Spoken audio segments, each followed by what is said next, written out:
ஆங்கிலத்தில் பயன்படுத்தப்படும் 12 உயிரொலிகள் அ முதல் அ வரை. இந்த குறியீடு குறிக்கும் ஒலி அ.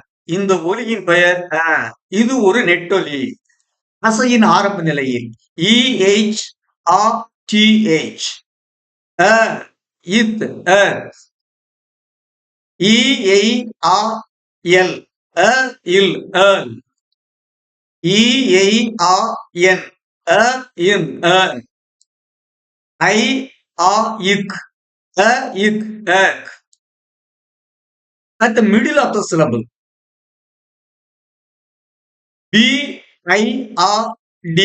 if a bird it bird BURN if a bird in bird CURD if a cur it curd CHURCH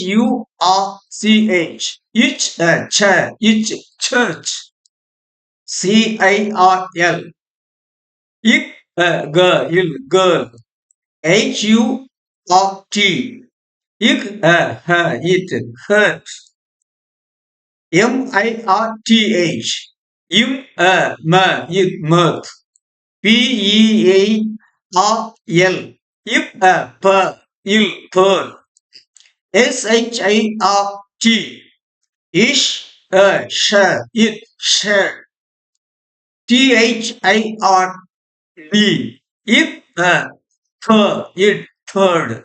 பெரும்பாலும் IR, UR, EAR என்ற எழுத்துக்கள் இந்த ஒலியை குறிக்கின்றன.